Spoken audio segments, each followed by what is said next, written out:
En Colombia se hizo un estudio, la doctora Heidi Mateos, en donde encontró una incidencia de fibrosis quística de 1 en 8.276 y también evaluó la frecuencia de portadores de la delta F508, encontrándola en una frecuencia de 1 en 84. Importantes cosas a tener en cuenta el diagnóstico. Siempre o la mayoría de las veces, en un 72%, debería estar diagnosticada antes de los 2 años cuando el diagnóstico se hace por clínica. La mediana de edad en donde se hacía el diagnóstico en países desarrollados es de 6 meses de vida. Digo se hacía porque ahora ya el diagnóstico se hace neonatal. Sin embargo, hay todavía un 8% de los pacientes en Estados Unidos que el diagnóstico se hace en mayores de 10 años, y esto es posiblemente porque hay una forma de presentación mucho más leve que no tan clásica, que hace que este diagnóstico pase inadvertido y se diagnostique en el adolescente o inclusive en el adulto. En el 2004, la Asociación Colombiana de Neumología Pediátrica hizo un primer informe de registro de sus pacientes, encontrando que el diagnóstico promedio en Colombia era de 3.6 años. En este estudio no solo se encontró que el diagnóstico era tardío, sino que ya había un compromiso importante de la parte nutricional, de la parte de la función pulmonar, y había una colonización más temprana que lo descrito en otros países por Pseudomonas aeruginosa. Esto nos da pues pie para que empecemos a hacer el diagnóstico mucho más temprano. Hemos hecho campañas y talleres y simposios para poder difundir el tema del diagnóstico de fibrosis quística. La realidad es que con esta incidencia, que parece relativamente baja, y si tenemos en cuenta nuestra población y la tasa de natalidad calculada, se podrían esperar nuevos más o menos 100 casos al año. Y esta no es la realidad en nuestro medio. Siempre hay subdiagnóstico, los pacientes diagnosticados están subregistrados y hay unas barreras de acceso muy importantes para llegar realmente a un adecuado tratamiento. ¿Cuáles son las características clásicas de la fibrosis quística? Básicamente son 4 puntos en los que hay que estar atentos: la enfermedad sinopulmonar crónica, las anormalidades nutricionales y gastrointestinales, los síndromes perdedores de sal y las anormalidades urogenitales. ¿Cuándo pensar en fibrosis quística? Básicamente el paciente que tiene una tos crónica de más de un mes y que no se le encuentren diagnósticos de las enfermedades mucho más prevalentes, en ese paciente tenemos que pensar en fibrosis quística. Mucho más si ese paciente o la familia o la madre nos cuenta que este niño está expectorando esputo, entonces aún más tenemos que sospechar que hay bronquiectasias y proceder a estudiar a mayor profundidad con electrolitos en sudor estos pacientes. También los pacientes que tienen neumonías recurrentes, obstrucción de la vía aérea de manera persistente, y en esto me quiero detener diciendo que una vez nosotros descartemos que es un asma, que hagamos todos los pasos a seguir para poder confirmar que el tratamiento está siendo adecuado y el paciente no está respondiendo, ese paciente debe tener un estudio a mayor profundidad. La imagenología, las imágenes persistentes a nivel de la radiografía de tórax o del TAC de tórax, como por ejemplo atelectasias, infiltrados persistentes, hiperinflación que no se encuentre la causa, y bronquiectasias evidenciadas en un TAC de tórax deben hacer pensar en fibrosis quística. También, si nosotros pedimos un esputo a esos pacientes y encontramos los patógenos típicos de fibrosis quística como el estafilococo aureus, el Haemophilus influenza no tipificable o la Pseudomonas aeruginosa mucoide o no mucoide y la Burkholderia cepacia hacen mucho pensar en la posibilidad de fibrosis quística. Por otro lado, las manifestaciones altas, como son los pólipos nasales y sinusitis, que son muy frecuentes en el paciente con fibrosis quística diagnosticados al examen físico o con imagenología, deben hacernos pedir unos electrolitos en sudor, y ojalá no tuviéramos que llegar a este punto de diagnosticar los pacientes con hipocratismo digital, pero todo paciente que tenga hipocratismo digital y manifestaciones respiratorias debe tener un estudio a profundidad de fibrosis quística. Dentro de las anormalidades gastrointestinales y nutricionales tenemos que tener en cuenta la parte intestinal, el páncreas y el hígado como los principales puntos a tener en cuenta para los síntomas. Intestinales, por ejemplo, el ilio meconial. Más o menos un 10% de los pacientes que tienen fibrosis quística se manifiestan con ilio meconial al nacer. Y el prolapso rectal más adelante también es un indicativo de fibrosis quística, o el síndrome de obstrucción intestinal distal, que es el equivalente al ilio meconial en el paciente mayor. Desde el punto de vista hepático, la colestasis neonatal debe hacernos pensar en fibrosis quística y cualquier alteración hepática crónica que no se le encuentre una causa. El paciente con insuficiencia pancreática, esteatorrea o pancreatitis aguda o recurrente también debe tener un estudio para fibrosis quística, y ni decir los pacientes que tienen falla de medro y desnutriciones como la que muestra este niño, que son desnutriciones muy importantes y muchas veces las pensamos que en nuestro país es por falta de alimentación. Inclusive he visto casos en donde han mandado a la familia a bienestar familiar, son pacientes que pueden tener una fibrosis quística. Importante tener en cuenta las déficits de vitaminas que pueden producir síntomas como sangrados, anemia hemolítica o aumento de la presión intracraneana por déficit de vitaminas liposolubles. Dentro de los síndromes perdedores de sal, importante que estos pacientes pueden tener postración cuando se exponen al calor por una sudoración excesiva, o pueden hacer que se pierda cloro y sodio de manera crónica y producir lo que llamamos nosotros el pseudováter, en donde el paciente se presenta deshidratado, con náuseas, vómitos, y se empieza a observar que el paciente es muy sugestivo de que tenga una alteración renal. En ese caso hay que estudiarlo y descartar obviamente el síndrome de Bartter, pero puede ser una forma de diagnóstico inicial de la fibrosis quística. Dentro de las anormalidades urogenitales, la más importante es la zoospermia obstructiva, en donde realmente los espermatozoides pues no pueden atravesar porque hay una obstrucción de los vasos deferentes. Siempre tenemos que tener para hacer el diagnóstico en cuenta la edad.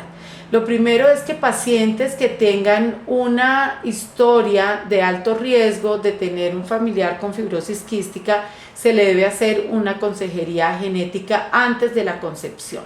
Si el paciente ya, o si hay un embarazo en una familia de alto riesgo, se debe intentar hacer una biopsia de las vellosidades coriónicas. Eso pues obviamente tendrá que ser discutido con la familia para saber si el bebé viene afectado o no. Por otro lado, en pacientes mamás que tengan una ecografía con un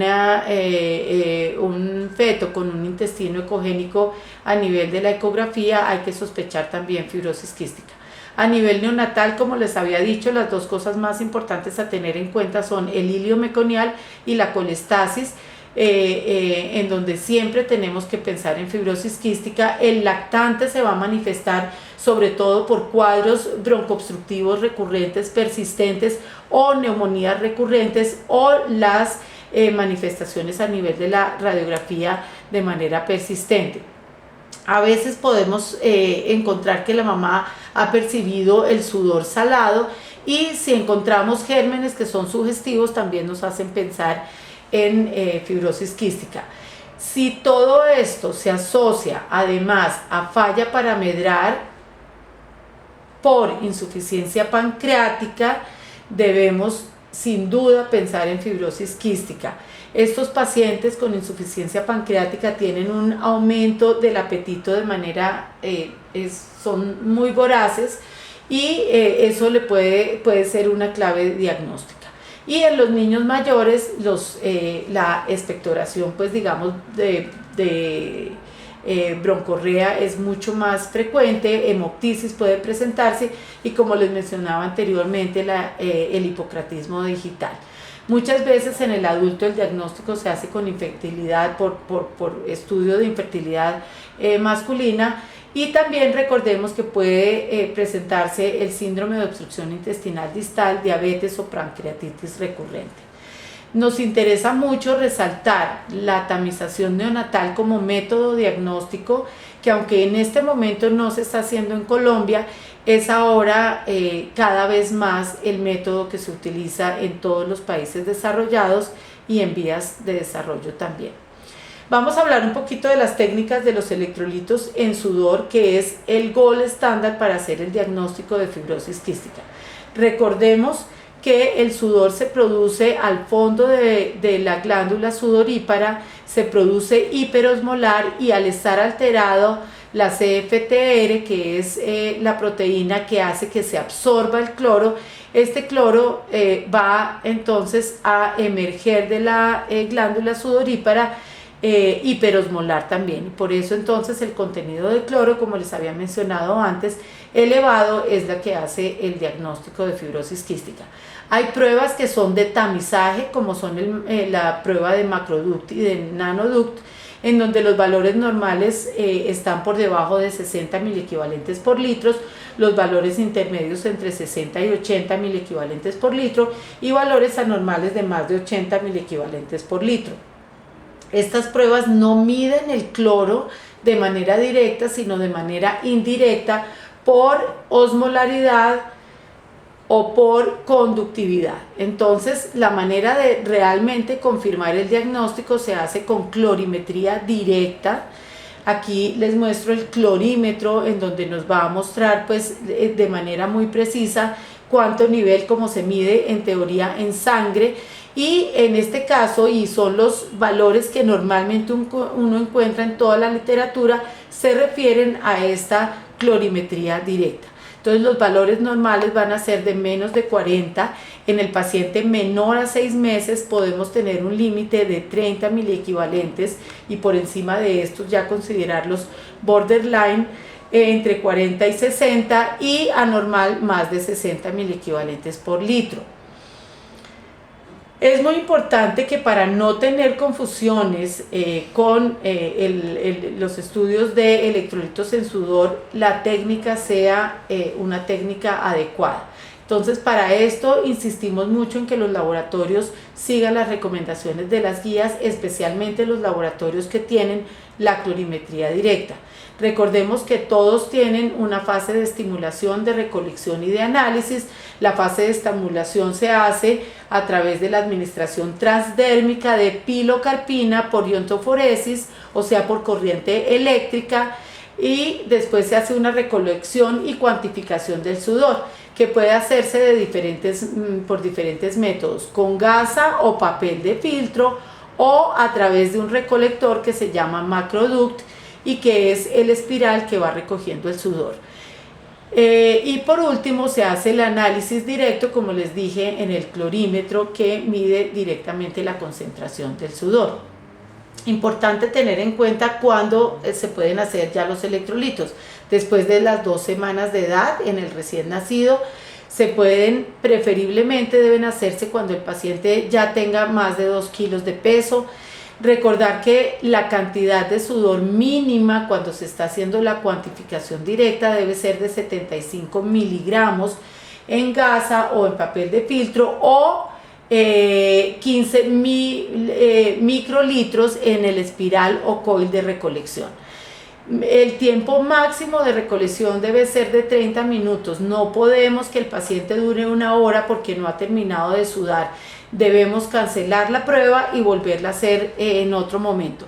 Y los laboratorios realmente acreditados para hacer esta prueba deben realizar por lo menos entre 100 y 150 muestras al año.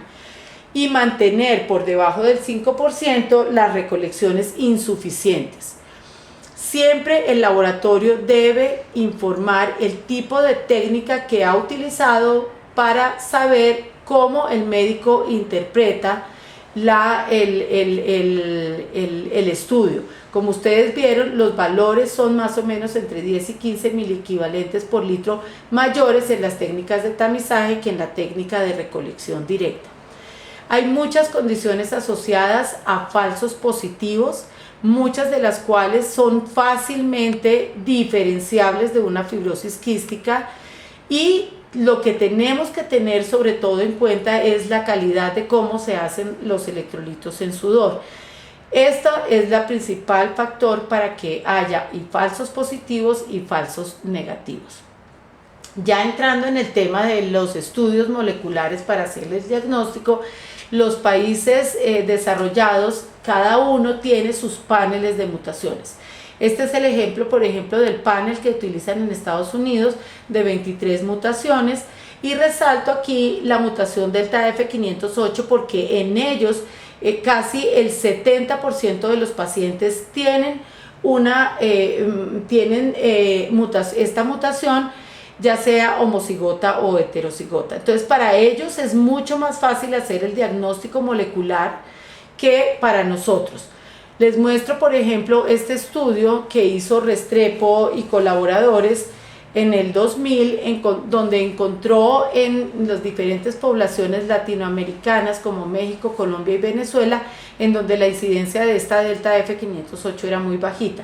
Y si ustedes ven, la incidencia o la frecuencia de mutaciones que no se conocen en México de 42%, en Colombia casi 54% y en Venezuela de 66%. Entonces, para nosotros el diagnóstico molecular es mucho más difícil, y por eso en la Guía Colombiana de Fibrosis Quística del 2014, evaluando la costo-efectividad de hacer estos paneles inicialmente y luego terminar en la secuenciación completa, se decidió en el grupo que deberíamos pedir la secuenciación completa del gen CFTR para hacer el diagnóstico molecular.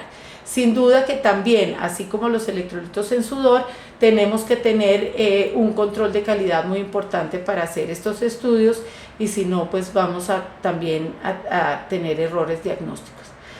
Las guías de consenso para el diagnóstico de fibrosis quística de Norteamérica del 98 dicen que una o más características fenotípicas de las que ya les mostré, o una historia de fibrosis quística, por ejemplo un hermano que tenga fibrosis quística o un resultado de screening neonatal positivo, son, digamos, la puerta de entrada para sospechar el diagnóstico. Si a eso le sumamos 2 electrolitos o más positivos para fibrosis quística, o la identificación de 2 mutaciones de fibrosis quística, o demostrar una alteración en la diferencia del potencial nasal, vamos a tener el diagnóstico claro de fibrosis quística. Más adelante, Farrell hizo una revisión nuevamente a la luz de las nuevas mutaciones que se han diagnosticado, los nuevos tratamientos que hay, etcétera, y se quiso pues como revisar un poquito el diagnóstico. Entonces, los puntos de entrada son los mismos: clínica de fibrosis quística, historia familiar o tamización neonatal, asociado a lo que ya se había dicho, 2 test de sudor positivos o 2 mutaciones de fibrosis quística, pero se abre la posibilidad a que de pronto algunos pacientes puedan tener test de sudor intermedios con una o 2 mutaciones, pero con evidencia de algunas otras cosas, como por ejemplo colonización respiratoria por pseudomonas, insuficiencia pancreática basada en elastasa fecal, síntomas respiratorios crónicos o bronquiectasias, o diferencia de potencial nasal si está disponible. Esta prueba de diferencia de potencial nasal nosotros no la hacemos en Colombia y por tanto no la pedimos. Entonces llegamos a esta diapositiva en donde vemos a la derecha todos los síntomas que pueden presentarse en el paciente con la fibrosis quística clásica o típica, en donde tiene compromiso de las vías respiratorias superiores, inferiores, con bronquiectasias, con infección crónica severa, con compromiso hepatobiliar e insuficiencia pancreática, con alta posibilidad de haber nacido con hilio meconial y con valores en cloro elevados, y con posibilidades de que tenga azoospermia obstructiva, versus la posibilidad de que se tenga una fibrosis quística no clásica, en donde puede tener una suficiencia pancreática al paciente, los electrolitos van a ser normales o limítrofes y van a tener el compromiso de uno o varios órganos, pero mucho más leve que lo que se presenta en la fibrosis quística típica. En este grupo de atípicas, que antes se describían solamente así, típica y atípica, este grupo se ha desglosado en otra serie de diagnósticos, digamos, para aclarar que algunos sí son fibrosis quística con una manifestación más leve, pero otros son pacientes que tienen alteraciones solamente del CFTR y que no realmente cumplen con los criterios de fibrosis quística, y lo vamos a ver ahorita más adelante. ¿Por qué todas estas variaciones de manifestaciones y esta heterogeneidad en la presentación de la fibrosis quística? Porque depende de la cantidad de la CFTR funcionante. Entonces tenemos que, para que se presente una fibrosis quística clásica, debe tener menos del 10% de la proteína funcionante. En esos casos, y ahí vemos las mutaciones que se presentan en los pacientes con fibrosis quística clásica, pero existe la posibilidad de tener, digamos, una fibrosis quística con un fenotipo mucho menor, cuyas mutaciones también están, digamos, evidenciadas y están dentro de las clases de mutaciones entre 4 y 6. En estos casos, los electrolitos en sudor pueden estar limítrofes y tener de todas formas una fibrosis quística. Por eso la correlación genotipo-fenotipo, que al principio parecía muy fácil, ya no es tan fácil y cada vez se complica un poquito más. Tenemos los diferentes tipos de mutaciones que ya vimos que pueden ser hasta 6 tipos de mutaciones, unas que pueden ser severas y otras no tan severas. Y los factores ambientales y los factores aleatorios, como por ejemplo la edad de diagnóstico, la calidad y oportunidad del tratamiento, van a hacer que dos pacientes que puedan tener un genotipo similar van a presentarse o van a crecer de una manera diferente. Y por otro lado tenemos los genes modificadores, que también pueden alterar la forma como se presenta el paciente. Aquí, por ejemplo, les muestro una serie de genes modificadores descritos. No voy a entrar en detalle, pero pueden modificar la clínica en estos 5 puntos. Por ejemplo, la enfermedad pulmonar, el grado de obstrucción intestinal, la diabetes, la infección por pseudomonas e inclusive la parte nutricional pueden afectarla. Entonces, tener en cuenta todos estos factores para entender la heterogeneidad de la fibrosis quística. Por otro lado, como les mencionaba, existe la posibilidad, afortunadamente solo en un 5 a 10% de los pacientes, que de esos pacientes atípicos o no clásicos, puede, digamos, desprenderse una nueva manera, una nueva clasificación, que son los trastornos relacionados con la CFTR. En este caso hay evidencia de disfunción de la proteína, ya sea o con electrolitos en sudor en valores intermedios o con diferencia de potencial nasal, y solamente tiene compromiso de un órgano.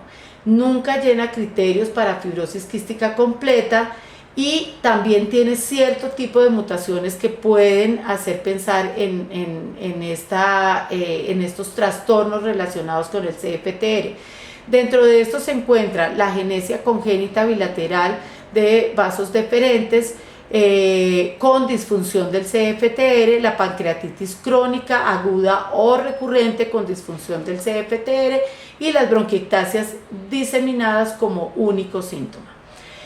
Hay otro concepto que les quiero introducir, que es el síndrome metabólico relacionado con CFTR o SPID, que es el Screen Positive Inconclusive Diagnosis, y se refiere a la tamización neonatal que ha sido positiva, pero los electrolitos en sudor no lo pueden confirmar y solamente tiene una o inclusive ninguna mutación positiva. Este paciente recién nacido, solamente estos digamos casos solo se ven cuando ya se haga tamización neonatal, son asintomáticos, pero requieren un seguimiento porque no se sabe a este punto, y todos estos conceptos están evolucionando cada vez más.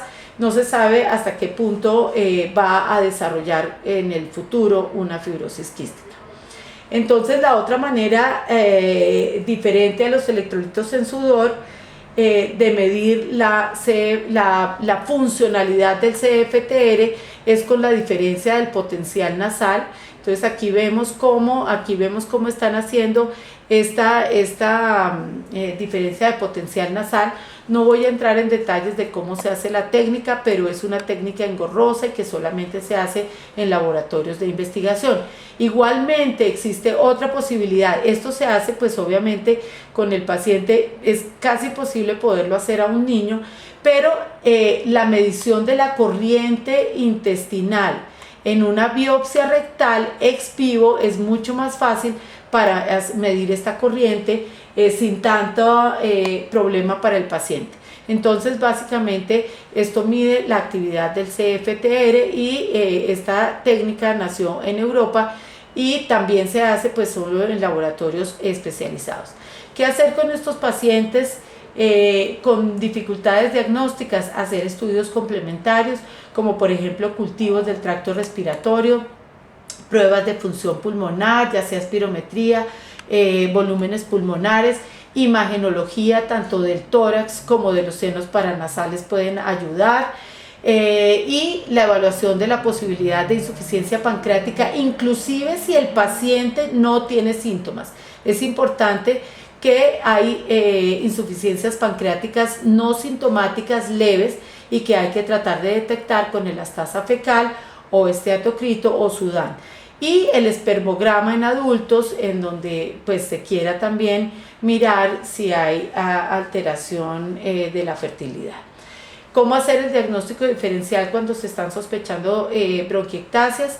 ¿O con qué hacerlas? Con la injuria de la vía aérea, por ejemplo, bronquiolitis obliterante, post-infecciones de diferentes gérmenes, alteraciones del estado inmunológico, como por ejemplo hipogamaglobulinemias o alteraciones de la inmunidad celular, y también mecanismos de defensa pulmonar alterados, como puede ser la disquinesia ciliar y por supuesto también la fibrosis quística. ¿Cómo se hace el diagnóstico?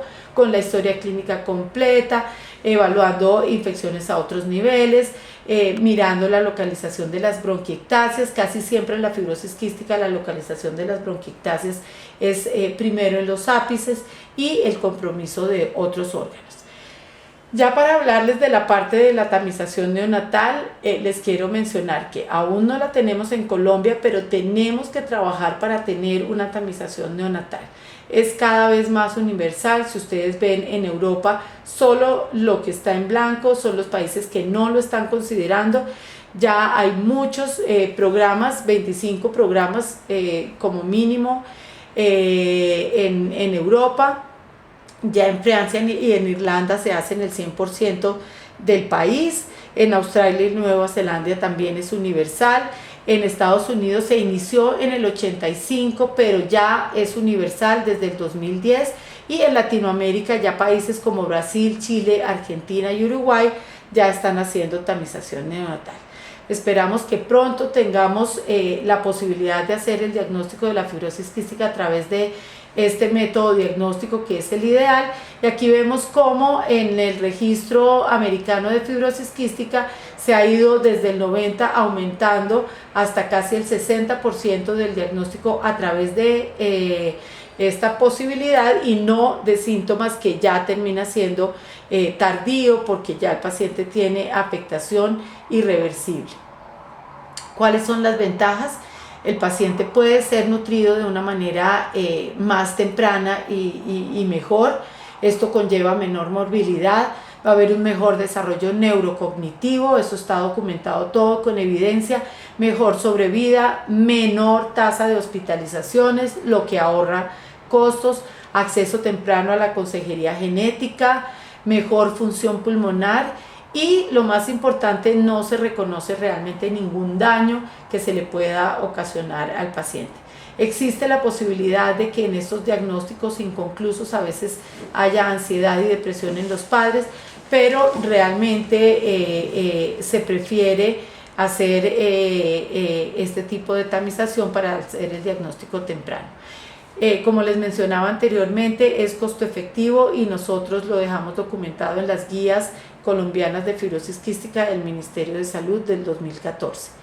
¿Cómo se hace esta tamización? Pues hay métodos de un solo momento, en donde se hace tripsina inmunoreactiva, y si sale positivo en la misma sangre se hace estudio molecular, y hay otros esquemas que son de 2 momentos, o sea que se hace la tripsina inmunoreactiva apenas nace, pero si sale positiva necesitamos volver a llamar al paciente para que se haga una segunda muestra, y si esta sale positiva se hacen los electrolitos de sudor y los estudios moleculares. Hay muchos esquemas, cada país escoge el esquema que realmente le convenga más y sea más costo efectivo, y también depende mucho de si hay paneles de mutaciones o no. En nuestro medio no lo tenemos, por lo que nosotros sugerimos hacer este esquema en la guía de tripsina inmunoreactiva, tripsina inmunoreactiva. ¿Qué factores intervienen entonces en la evolución de la fibrosis quística? Ya como vimos, la genética es muy importante, tener en